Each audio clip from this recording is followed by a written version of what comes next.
சாமி நல்லா வச்சுக்க சாமி. எல்லாரும் நல்லா இருக்கணும் சாமி. யாருக்கு எந்த கஷ்டம் வரக்கூடாது, யாருக்கும் இஎம்ஐ பிரச்சனை வரக்கூடாது.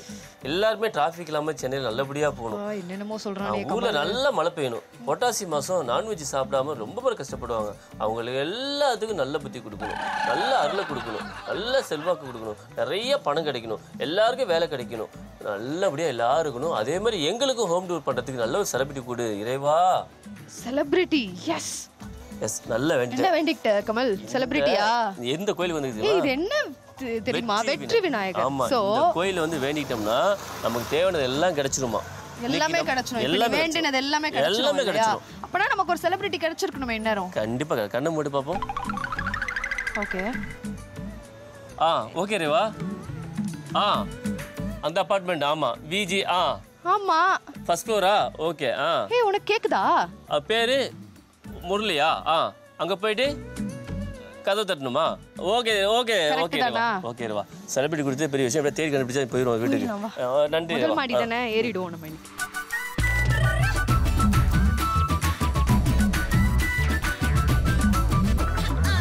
ஹாய், வணக்கம். வணக்கம்.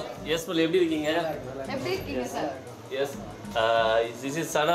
நீங்கள் பார்த்துருப்பீங்க. இவரை ரொம்பவே தெரிஞ்சிருக்கோம் உங்களுக்கு. ஆதித்யா கமல். எஸ், நாங்கள் ரொம்ப எதுக்கு இங்கே வந்திருக்கோம் அப்படின்னா, நீங்கள் எதுக்கு வந்திருக்கோம்? ஆமாம், உங்கள் பேஸ்ட்டில் உப்பு இருக்கா? என் பேஸ்ட்டில் உப்பு இருக்கா? என் வீட்டில் இருக்கிற பேஸ்ட்டில் உப்பு இருக்கு. அப்போ உங்கள் வீட்டில் தான் ஹோம் டூர். அப்போ கரெக்டாக தான். சூப்பர். நான் எதுக்கு வந்திருக்கேன்னா, உங்கள் பேஸ்ட்டில் உப்பு இருக்கா, சாப்பாட்டில் உப்பு இருக்கா, டப்பாவில் உப்பு இருக்கா, ஆமாம் பருப்பு இருக்கா, எல்லாம் பார்க்க வந்திருக்கோம். This is called as home tour with Kamal. Yes மக்களே, இன்னைக்கு ஆதித்யா டிவியில் ஹோம் டூர் வித் கமல் ஷோவில் இன்னைக்கு நம்ம யாரை மீட் பண்ணியிருக்கோம் அப்படின்னா, எஸ் முரளி. ஸோ டிவி சீரியல்ஸில் வந்து கலக்கிட்டு இருக்கக்கூடிய முரளியை தான் நம்ம வந்து இன்னைக்கு இன்டர்வியூ பண்ணுறதுக்காக வந்திருக்கோம். அவரோட வீட்டில் நம்ம இன்னைக்கு ஹோம் டூரும் பண்ண போகிறோம். அவரோட ஹோம் டூர் அவர் வீட்டில் இருக்காது, மேடம் வீட்டில் வந்து இவர் இருக்காரு. ரெண்டு பேரும் ஹஸ்பண்ட் அண்ட் ஒய்ஃப். ஸோ அவங்களோட வீடு இது. அப்படி சொல்லாமா? இதெல்லாம் என் முன்னாடி தெரிஞ்சு, என் முன்னாடி பார்த்துக்க. இப்படி தான் சொல்லணும் நம்ம வீட்டில் ஹோம் டூர் பண்ணும்போது. ஓகேவா? நம்ம வீடு அப்படின்னு சொல்லணும். நம்ம வீடுன்னு சொல்லணும். எஸ், எப்படி இருக்கீங்க ரெண்டு பேரும்? பேசுவீங்களா? அழகா கியூட்டா டால் மாதிரியே இருக்காங்கல்ல. பேரு மேம், உங்க பேரு? Aarthi. Okay. Mates for each அதர்லாம் சொல்லுவாங்கல்ல, இவங்கள மாதிரி தான் இருக்கு. எஸ், நல்லா சூப்பர். பாத்தீங்கன்னா செம்ம ட்ரெஸ் இருக்கா. மேல்மருவத்தூர் போய் நேரா இங்க வந்துட்டா. ஒரு ஃபென்டாஸ்டிக். நான் பாத்தீங்கன்னா ஜெயம் ரவி படத்துல எங்கேயும் காதல்ல வருவாப்ல. இல்ல, அவரு கொஞ்சம் இப்ப கேப் ஓட்டிட்டு இருந்தாரு, அப்படியே வந்துட்டாரு. அதேதான். அது மட்டும் தான். உன் சங்கத்துல இருந்து பிரச்சனை வரும், என் சங்கத்துல இருந்து பிரச்சனை வரும். சூப்பரான விஷயம் மேம். முரளி சொல்லுங்க. ரொம்ப ரொம்ப சந்தோஷம். ரொம்ப நாளைக்கு அப்புறம் உங்களை மீட் பண்ண ரொம்ப ஹாப்பி. எப்படி இருக்கீங்க? ஆமா, எனக்கு ரொம்ப சந்தோஷமா இருக்கு. நல்லா இருக்கேன். மேடம் நீங்க? நல்லா இருக்கு. அவ்வளவுதான். ஒரு வார்த்தை தான் பேசுறீங்களே. அவ்வளோதான். நம்ம கதவு போட்டு வெளியில போனதுக்கு அப்புறம் ஒரு வார்த்தை பேசினாலும் கியூட்டா பேசுறாங்க. அந்த ரியாக்ஷன் எல்லாம் பாருங்களேன். பொண்ணுங்களும் இப்ப அப்படிதான். ஹேர் ஸ்டைல் செமையா இருக்குல்ல? சூப்பரா இருக்குல்ல? Super ma'am. உங்களோட அரேஞ்ச் அதிகம் இங்க. அதான் இந்த தடாவட்ட ஆடிட்டு இருக்கு. ஆமா ஆமா, சூப்பர். முரளி, நான் எடுத்தான விஷயத்துக்கு வர்றேன். உங்களை வந்து இந்த கோயம்புத்தூர் ஸ்லாங்ல வந்து சீரியல்லையும் சரி, யதார்த்தமாகவும் சரி, உங்கள் அந்த ஸ்லாங் அடிச்சிக்க முடியாது.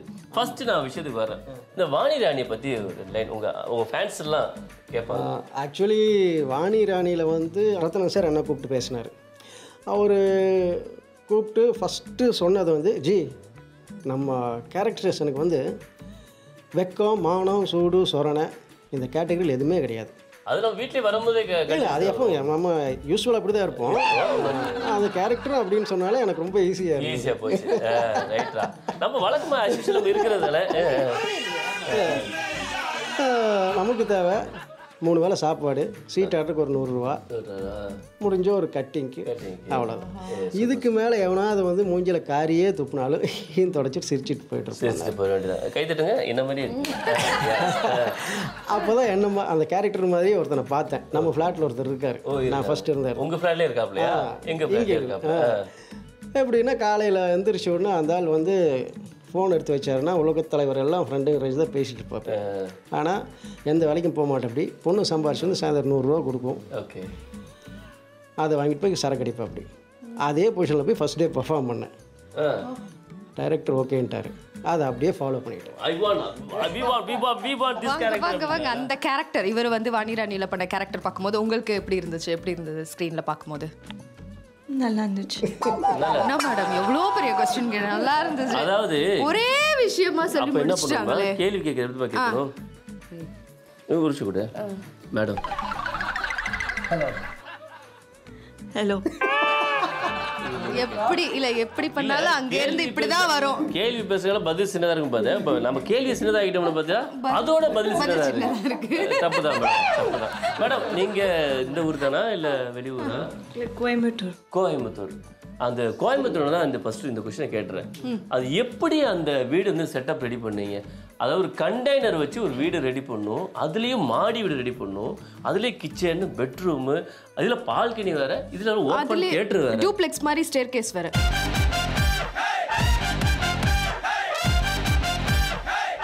எப்படி என்ட்ரன்ஸ்ல இருந்து கேட்டை திறக்கிறீங்க இப்பதான்? ஓகே, கேட்டை திறந்ததுல இது எப்படின்னா இப்போ ஃபாரின்லலாம் பார்த்தீங்கன்னா கண்டெய்னர் வீடு வந்து ஒரு காட்டுக்குள்ளேயே கட்டி வச்சுருப்பாங்க. இப்போ நம்ம சிட்டிக்குள்ளே கட்டணுன்னா அது நம்ம பார்க்குறக்கு வந்து வீடு மாதிரியே இருக்கணும், கண்டெய்னர் மாதிரி தெரியக்கூடாதுங்கிறதுக்காக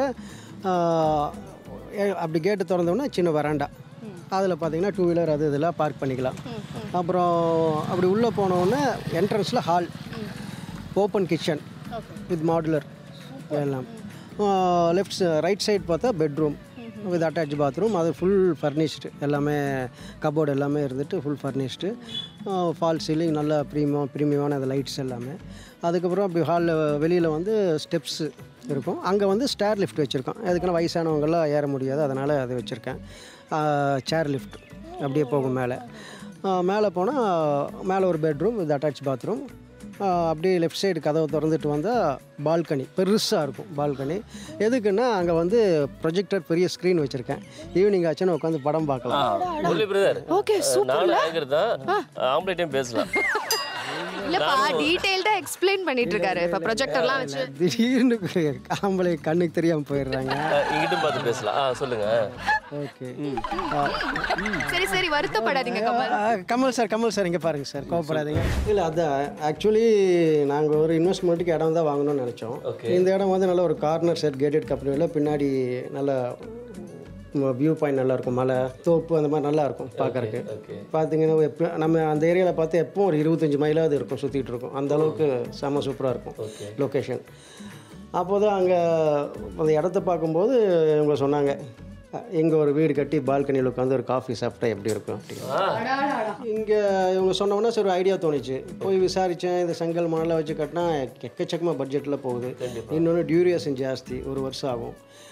அப்போ தான் எனக்கு ரொம்ப நாள் நம்ம ஷூட்டிங் ஸ்பாட்டில் நம்ம ரெஸ்ட் எடுப்போம் கண்டெய்னர் ரூம். சரி இதிலே வீடு கட்டினா எப்படி இருக்கும் அப்படின்னு போய் நிறைய பேர்கிட்ட அப்ரோச் பண்ணேன்.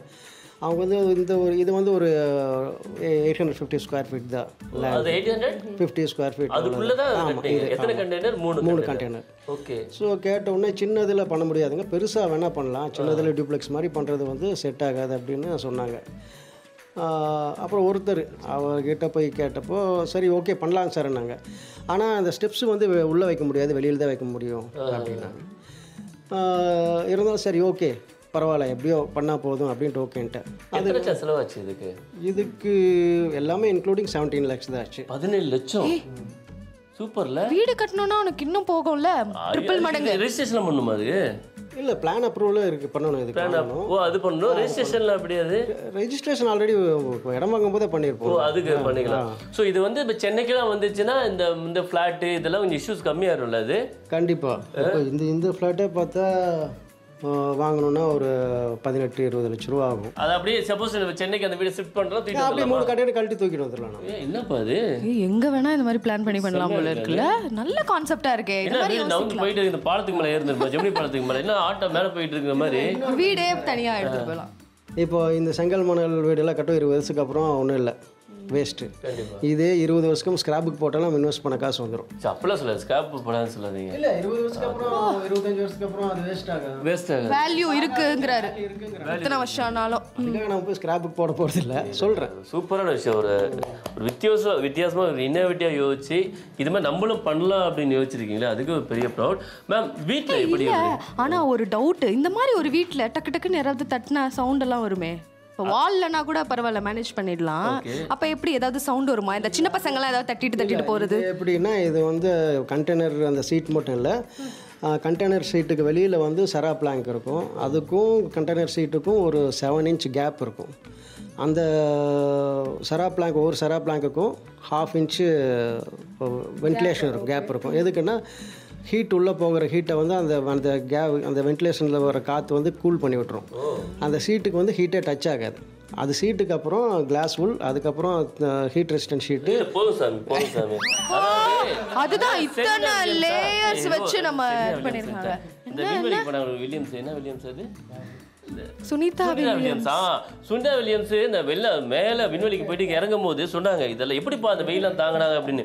மேலே பார்த்தீங்கன்னா அந்த இது கிரில் சிக்கன் மாதிரி இருக்குல்ல, அந்த சீட்டு போட்டிருந்தாங்க, அதுக்கப்புறம் ஒரு பெட்டு போட்டிருந்தாங்க, அதுக்கப்புறம் கூலிங் பண்ணாங்க அப்படின்னு இந்த மாதிரி சொல்கிறாங்க. தலை இதுக்கே ஒரு எபிசோட் எடுத்தாகணும். நான் நேராக அடுத்த சாப்பிட்டு வரேன். மேடம் வீட்டில் யார்? இது மீனாட்சி ஆட்சியா சுந்தரேஸ்வரர் ஆட்சியா? மீனாட்சி ஆட்சி தானே பார்க்குதான் ஆயில் சைலண்ட்டு.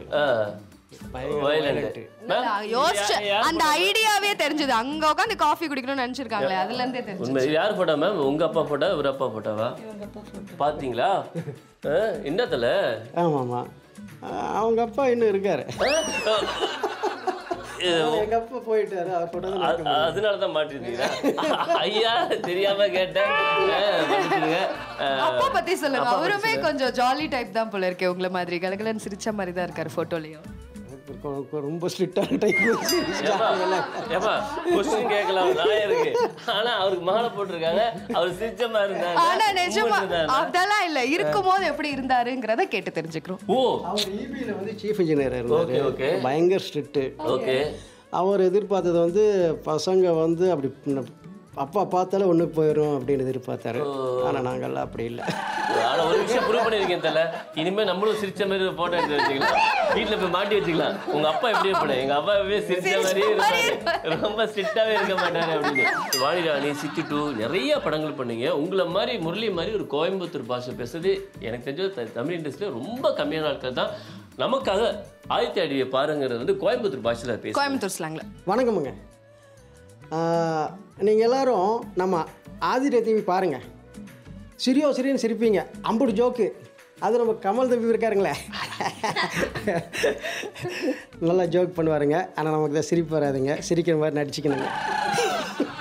எல்லாம் சொன்னீங்க, கடைசியில சிரிப்பராது சொன்னீங்களாங்க. ப்ரொடியூசர் சம்பளம் போட மாட்டாங்க.